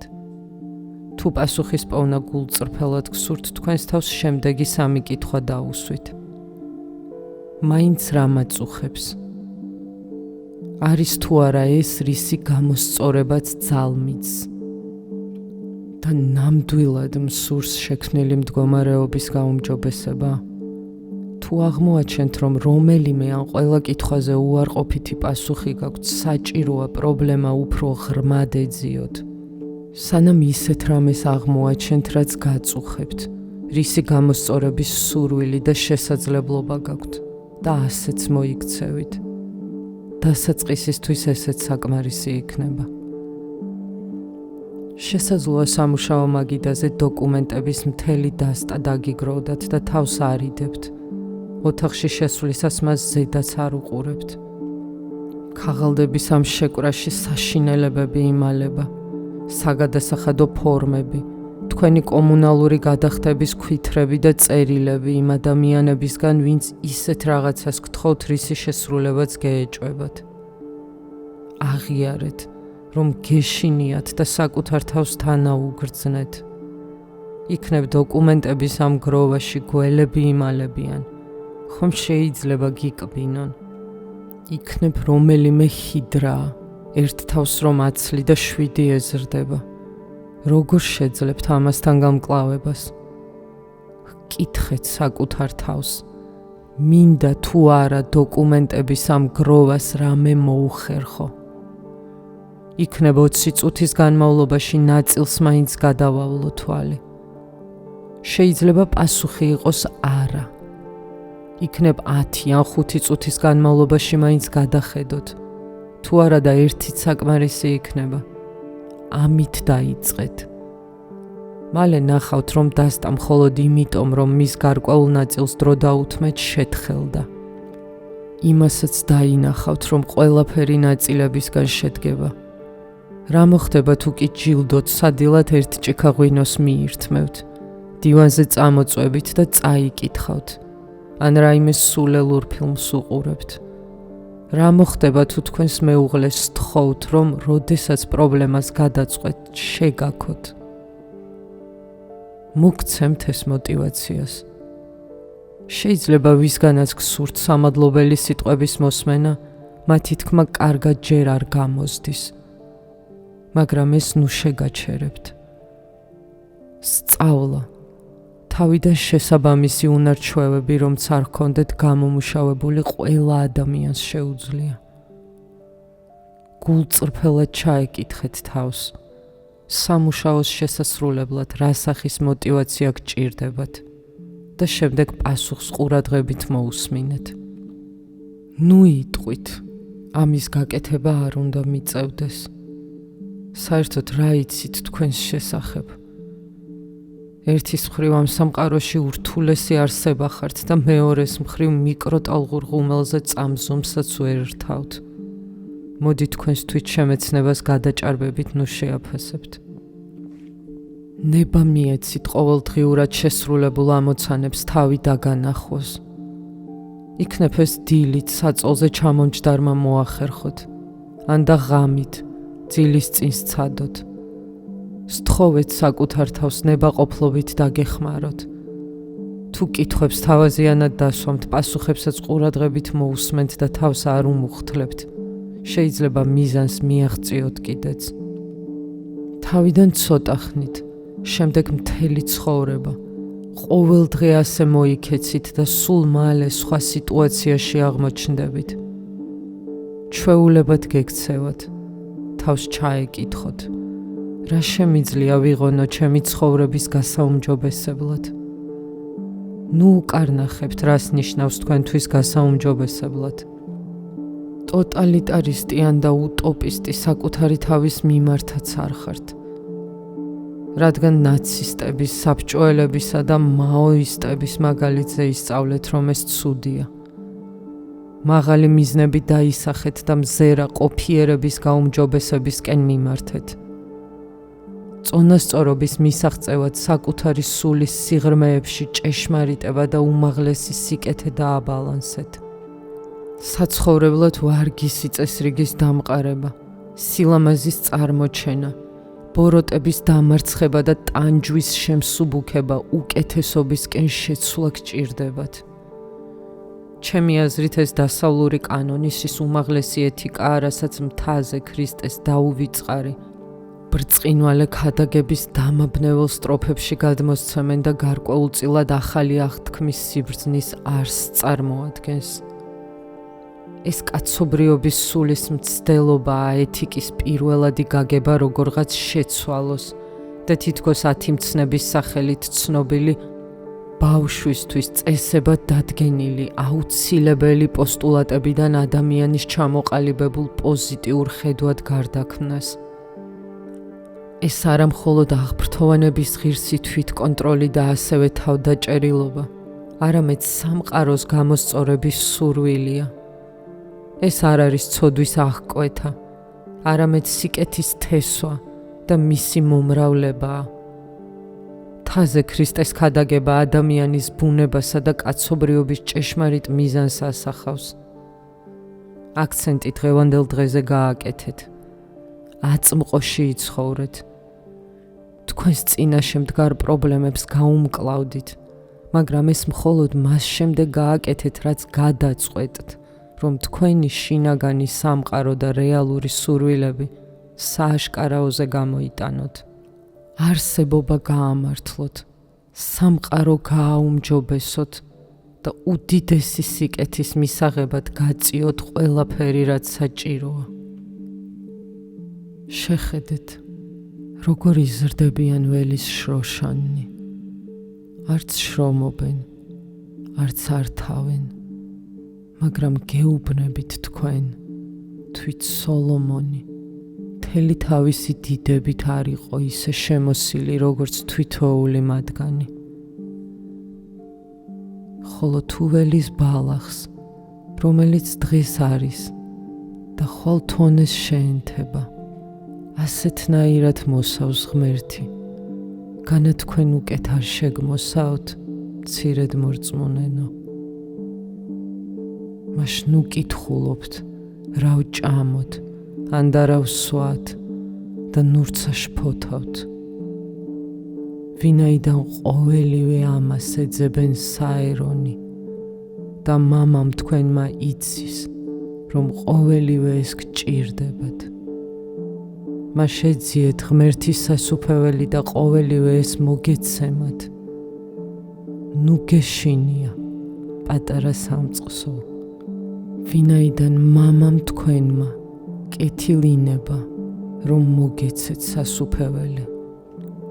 ლუკა 12.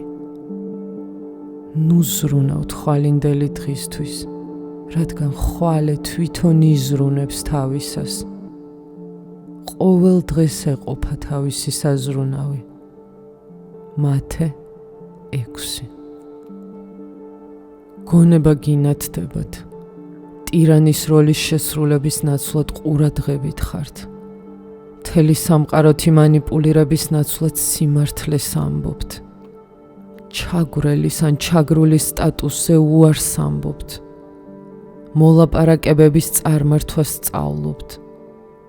შურით სავსეც აღარ ხართ, იმიტომ რომ არ გჯერათ, ვითომ სხვა თქვენზე უკეთეს მდგომარეობაშია. იმედიც აღარ გიცრუდებათ, რადგან მცირე მიზნების დასახვა და მოთმინების გამოჩენა ისწავლეთ. ხვდებით ვინ ხართ, რა გსურთ. გესმით, რომ კონკრეტული პრობლემის გადაჭრის გზები ისევე თქვენსავე სიტუაციას უნდა მოარგოთ.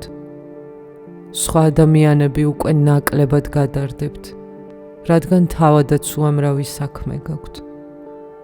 დღევანდელ დღეზე იზრუნეთ, მაგრამ მაღალი მისწრაფებებიც იქონიეთ. ზეციური სამეფოსკენ მიემართებით და ეს იმედის გრძნობით გავსებთ. ჩასაძირად განწირული გემიდან სამაშველო ნავზე მოხვედრილი ადამიანი ბედნიერია, მაგრამ ვინ იცის მომავალში ქარისაით გადააგდებს. მშვიდობიანი მგზავრობა შესაძლოა დანიშნულების ადგილამდე ჩასვლაზე მნიშვნელოვანიც იყოს. იკითხეთ და მოგეცემათ, დააკაკუნეთ და კარი გაიღება. თუ კი პასუხის მოსმენის სურვილით იკითხავთ და შესვლის სურვილით დააკაკუნებთ, შეიძლება ცხოვრების ოდნავ ბევრად ან სრულად გაუმჯობესების შესაძლებლობა მოგეცეთ და ასევე პიროვნულ სრულყოფასაც მიაღწიოთ. თქვენს პროგრესს სხვისას ნუ შეადარებთ.